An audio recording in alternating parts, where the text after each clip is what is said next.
Hi everyone, Gundam Fox here for a 30th and brand new episode of our special editions Lore of the Universal Century. Today we're going to the Zeta era in an attempt to answer a particular question, which is...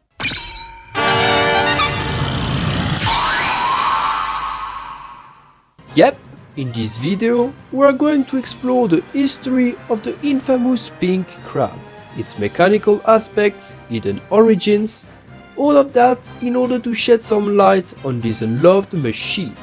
But first, a singular question: what is the Baund Doc? Registered as the NRX 055, the Baund Doc was a new type-used transformable mobile armor, fielded by the Titans during the darkest hours of the group's conflict. As its name indicates, the Baund Doc was created by the Federation New-Type Labs, but it was manufactured by not one but two institutes: the Augusta Labs, in charge of the technical design, and the Auckland Research Institute, which actually was in charge of the industrial production. Although the Baund Doc was one of these many weapons designed specially to be piloted by cyber new types, its design was a massive departure from previous creation in terms of battle ideology. During the 1 Year War, the New Type Lab, the Flanagan Institute, had based its use of new type brains for their capacity to operate remote-controlled weapons, and use them to resurrect BSR engagement by overpowering the confused enemy with all-range attacks.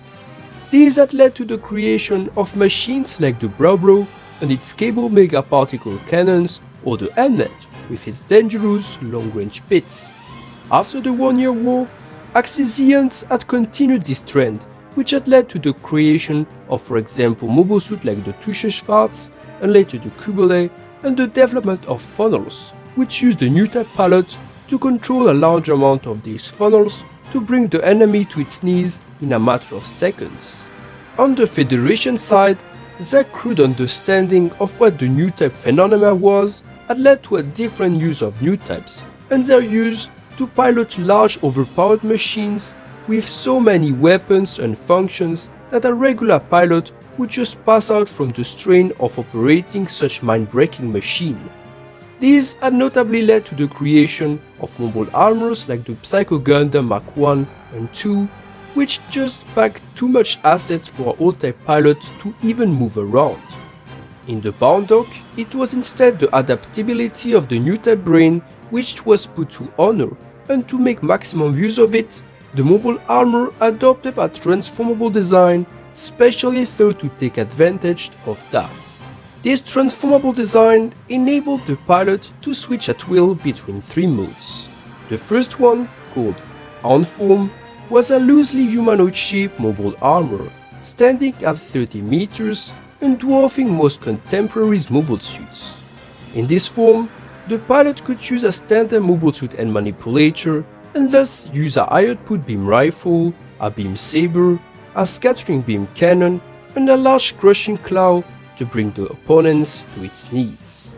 Ice on the cake, this 16.4 MW scattering weapon, which was usually only an imprecise dissuasive weapon on regular mobile suits, was a very dangerous asset in the hands of a Baund Doc, as an accurate targeting via Psychomu could enable the pilot to shoot down an entire mobile suit platoon with a single shot.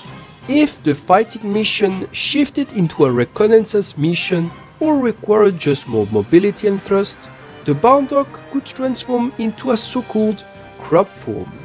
Inspired by the 1 Year War mobile armor Grublow, the crab mode retracted the torso inside the skirt and transformed the legs of the hand form into two large grappling claws, thus making this mobile armor mode one of the few mobile armor modes with powerful close-range abilities. In addition, the scattering cannon could still be fired in such mode, so long-range abilities weren't sacrificed. Last but not least, a third mobile armor mode could be used, nicknamed Turtle Form, in which the Baund Doc retracted the torso in the skirt but retained the legs as, legs, thus giving it a walker appearance.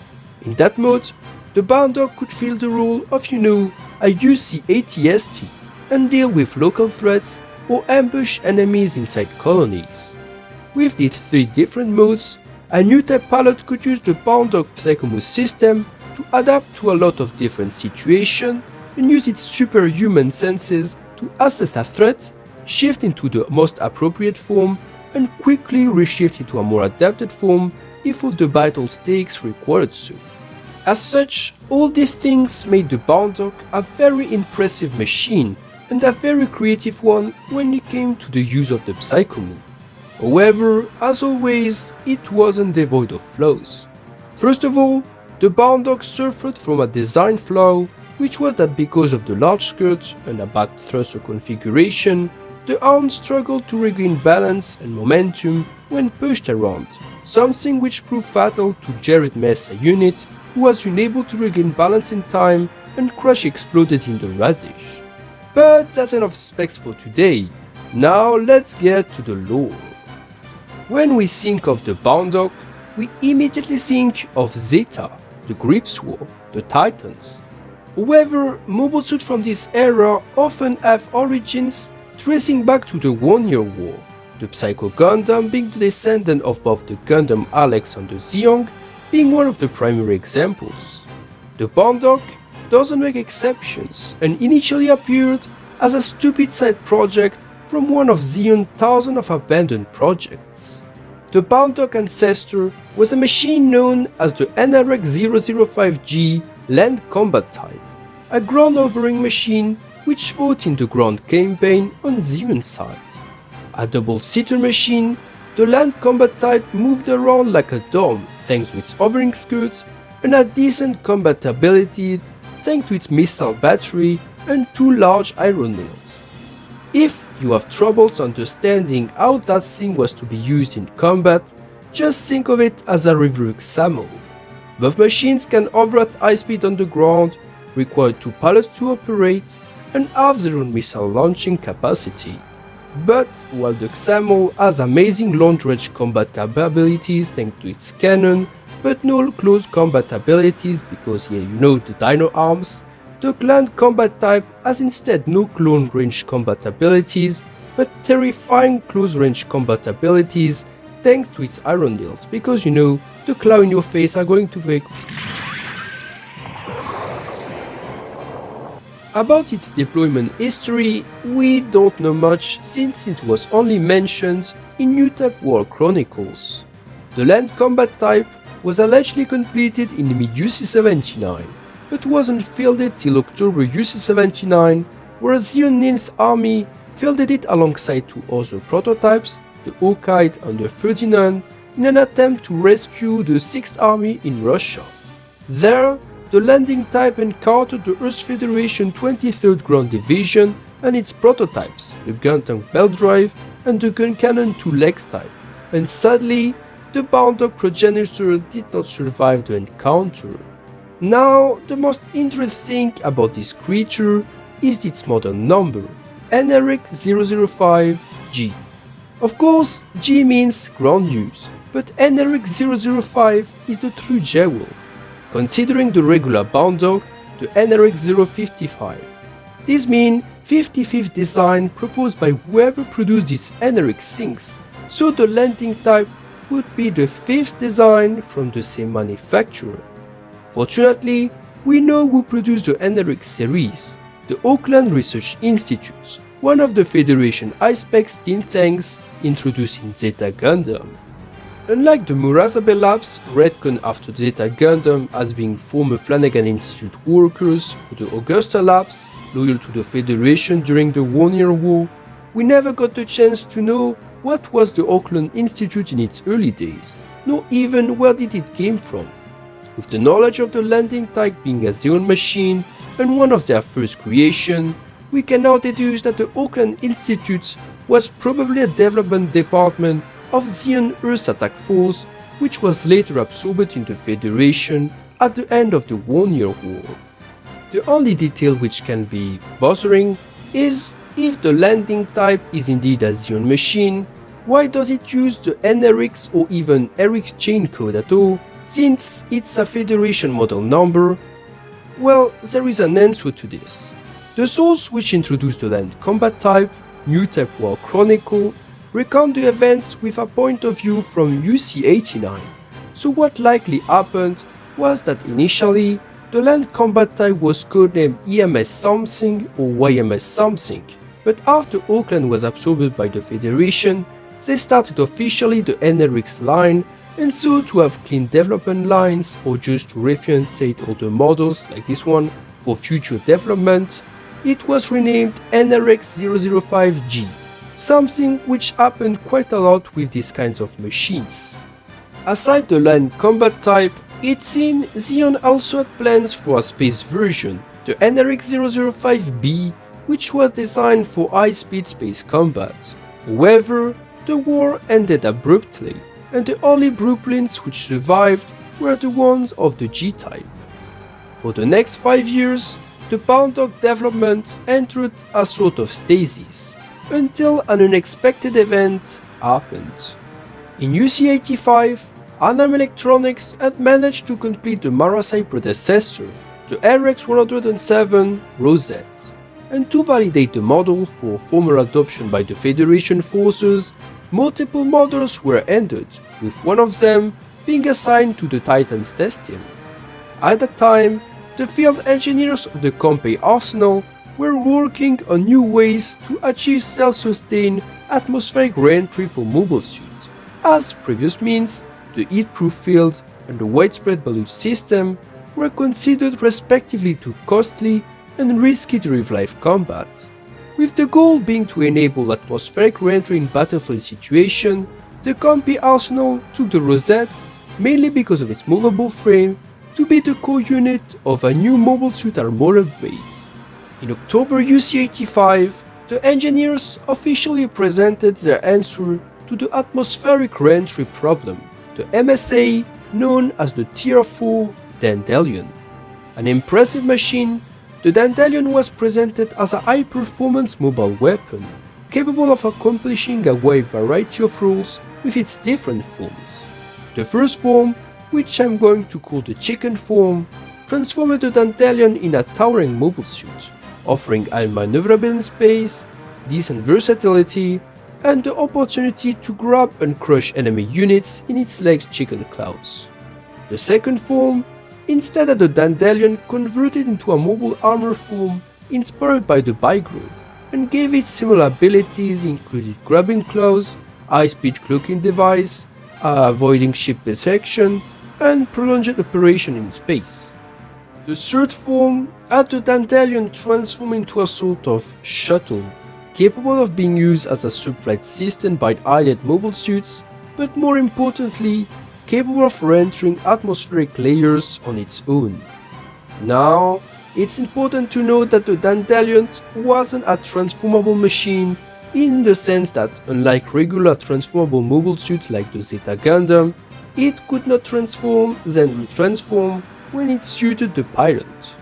Basically, if the Dandelion started the combat in the chicken form, it could transform into the re-entry form or the Bygro type form, but once it had transformed, it couldn't retransform back in any other forms. Well, technically it could, but it was a process which required to dismount some parts, have engineers and technicians supervise the operation, and had to be done usually inside a mothership. If you think that's crappy, well, it still totally makes sense given the Dandelion battle doctrine. Just see it that way. During a battle in orbit, the Dandelion was meant to launch in chicken form, dispatch some mobile suit along the way, then transform in re-entry mode, descend in on Earth, then push the additional parts and continue the fight on Earth as the Rosette.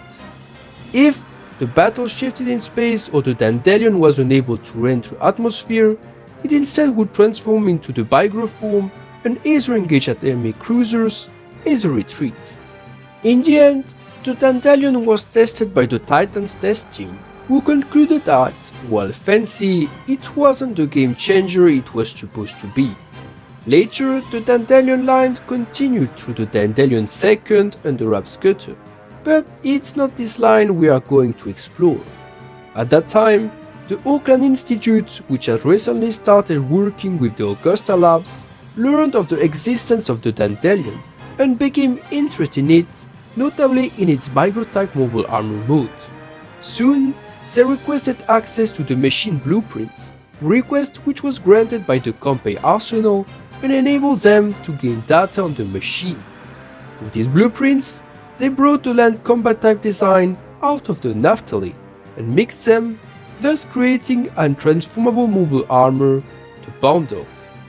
Due to the partnership with the Augusta Labs, this new design was equipped with a Psychomos system, and it was decided it would become a new type-use tactical weapon. From the mix between the land combat type and the Dandelion came the first of the Baund Doc line, the NRX-055-1 prototype Baund Doc. As its name suggests, the prototype Baund Doc was the beta tester of this new series and was mainly created to collect data to improve future sister units. Now, in comparison with the average Baund Doc, it wasn't that different. Externally, the only significant difference was its grey color scheme, and internally, the cockpit seat was modified into a double-seater, one for a new type pilot and a second one for a new type researcher in order to collect data during missions. In consequence, the prototype Baund Doc was assigned to Cyber New Type Gates Kappa as its primary pilot, with Augusta Labs senior researcher Lauren Nakamoto serving as the secondary crew. Following the prototype Baund Doc completion, the Auckland and Augusta Labs drew plans for 4 additional units, with 2 of them meant to be frontline assets and 2 others being kept as spare parts and for future development. The second completed unit, Unit 2, painted in pink colors, was assigned instead to Cyber New Type Rosamia Banda and dispatched to the Dogose gear alongside Unit 1 until Rosamia eventually switched to the Psycho Gundam Mark II. Following that, the Baund Doc remained in storage until Jared Mesa, unable to receive Unit 3 in time, was forced to use it until its final demise. Talking about this third unit, the second of the produced Baund Docs, third if we count the prototype, Unit 3 was identical to Unit 2, except that its color scheme was reversed, with the pink parts being yellow and the yellow parts being pink. When Titan's High Command noticed Jared Mesa growing new type abilities, it was decided that Unit 3 should go to him, but due to bad Titan supply lines in the final days of the Griff's War, Unit 3 never made it to Jared, and, as said before, the hapless boy was forced to take Unit 2 instead. At that point, 3 Baund Docs had been completed so far, but a common flaw was found in the design. According to some reports, the Baund Doc cruelly lacked, I quote, formidable fixed weapons, and it was considered too vulnerable in crab mode. Of course, this bad review is based because when we know how the Baund Docs was meant to be used, it seemed like Titan's High Command just wanted another Psycho Gundam, not something truly different as the Baund Doc was. Nonetheless, the Auckland Institute complied and continued the Baund Doc related development, eventually leading up to a more advanced machine, the Amon Doc. As you can clearly see, the Amon Doc was more or less just the uncompleted Baund Doc Unit 4 and 5 being fused together, connected between them by the waist. While the idea seemed ridiculous, it did actually fix the flaws spotted. With 2 Baund Docs came twice the firepower, and with 2 Baund Docs bodies, this mobile armor had notably no blank spot and was so very difficult to surprise. In addition, the firepower was drastically enhanced through the addition of 2 large grappling claws, more powerful than the previous transformed feats of the regular Baund Doc, and was equipped with beam cannons, 2 additional tubes missile launchers, and head Vulcans on each head. Now, the most interesting thing about the Amon Doc is that instead of a regular Psychomu, it instead used a different new type interface, the biosensor. An electronics version of the Psychomu, the biosensor functioned similarly, and it had the special secret ability to store psycho waves, which in some cases could result in phenomena like these new types being summoned by the suit pilot. Yep, exactly like in the Zeta Gundam case, which is one of the few suits which mounted this technology. And yes, before you asked, it happened to the Amon Doc pilot, a cyber new type named Warnak. Now, the Amon Doc is to be taken with a grain of salt. In fact, the only testimony of this machine existence was found in the diary of Edmund Smith from visual observation. The diary indicates that the Amon Doc was destroyed during its transfer to the moon, but curiously, the wreckage of such imposing machine was never found, which is rather suspicious. In the end, the Amon Doc alongside Unit 4 and 5 which compose it remains a mystery, with their existence being debatable. With the failure of the hypothetical Baund Doc and the Amon Doc, the Baund Doc development was eventually closed, but that didn't stop the line to survive. Mere months after the destruction of the Baund Doc and possibly of the Amon Doc, the First New Zeon War started, and during the Earth invasion, Axis Zeon ground engineers resurrected the land combat type concept, and by using stolen blueprints, they created the terrifying monster known as the G-Twin Head. A scarecrow machine, the G-Twin Head was not to be underestimated. With its two heads ensuring impressive sensor range, this ground mobile armor was upgraded with an underskirt piece which combined a powerful laser cannon with a movable ball unit, which seems like a sort of Minosky craft. And if that wasn't enough, it wielded two long beam rifles and was outfitted with a shoulder beam gun coupled with optical sensors. Aside that, we know very little about the G-Twin Head, aside that it was completed on July the 10th, UC-88, and was piloted by a man called Lieutenant Manninger. Although Axis intended a 20 units production, only one was eventually completed, mostly because of budget reasons. Funnily enough, the G-Twin Head is also referred as the Baund Doc 3, which is a nod to the fact that Neo Zeon considered the land combat type as the true Baund Doc 1 and the Titan's Baund Doc as the Baund Doc 2.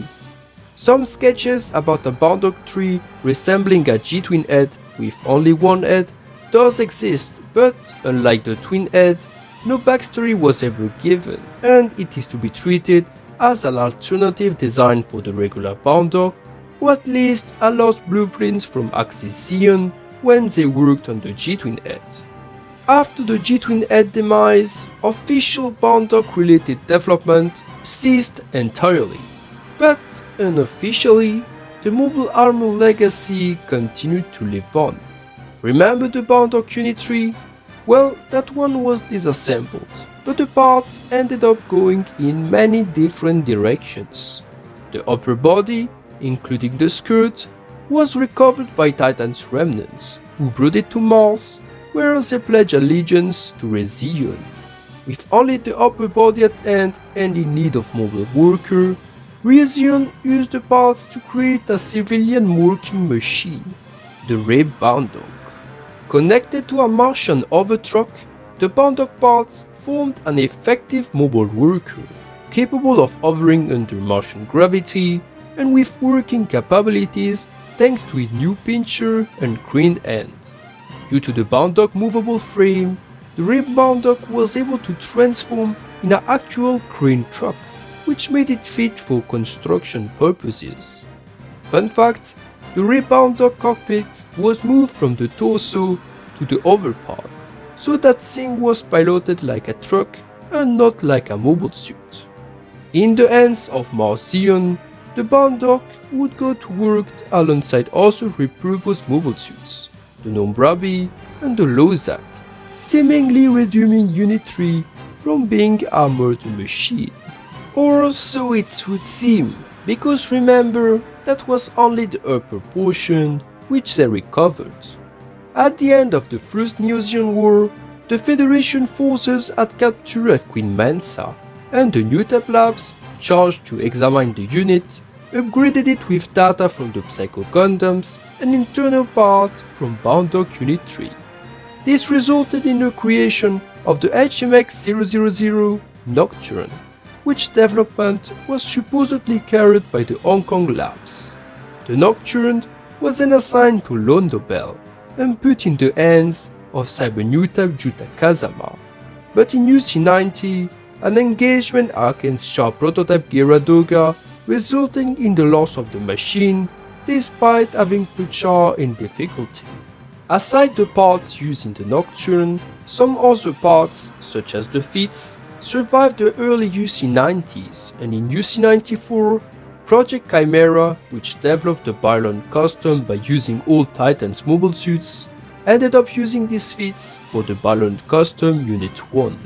To be frankly honest, it's important to admit we don't know certainly if the Baund Doc part of the Byarlant Custom Unit 1, ReBaund Doc, and the Nocturne were from Unit 3.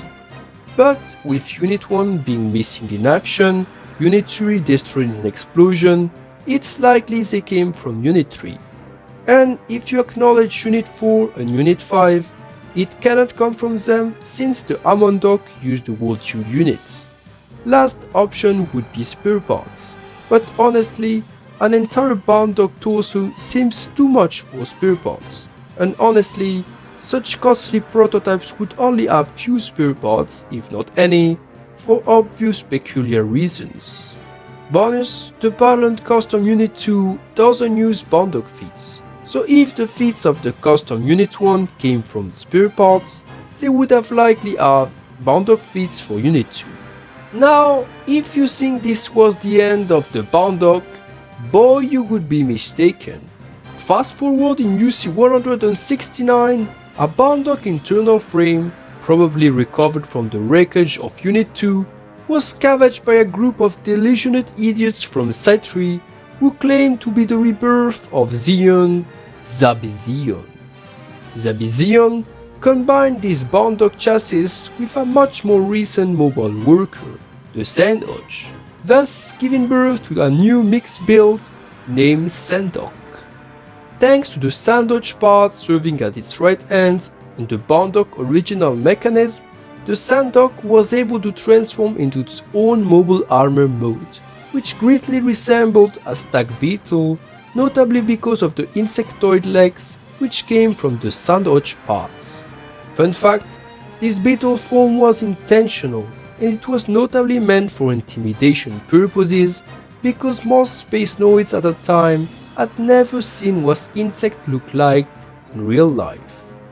To complete the Sandoc, Zabizion finished this messy mobile suit with a shoulder from the Denan zone, somehow upscaled, and believe it or not, Zacrello eat natas on its legs. But where the fuck do these Zacrello parts come from? Well, here is the catch. Unlike the Baund Doc, a proud new type use machine, the Sandoc was a trashy tech specially designed to capture enemy mobile suit with its Sandwich end while leaving the offensive to its ally, another mixed build named the Gatrello, which combined Zacrello and Gaptele parts into a single mobile suit. The hit natas of the Gatrello seems too small to be regular Zacrello natas, so it's likely Zabizion removed them and put them on the Sandoc instead and gave smaller version of the Zacrello natas to the Gatrello. In the end, both the Sandoc and the Gatrello were fielded against the Phantom V2 Custom, and quite unsurprisingly, the much more modern and advanced mobile suit quickly ended the combat by ramming the Sandoc into the Gatrello. Thus ended the last reminder of the Baund Doc history, leaving it to rest finally. And we have now completed today's topic, and I hope you all like it. This will be all for today's video, but stay tuned for future lore content delivered on the same channel. Hit the like button, and most importantly, comment and subscribe as it will really help the channel to flourish. So long fellow new types, until the time of our next special edition.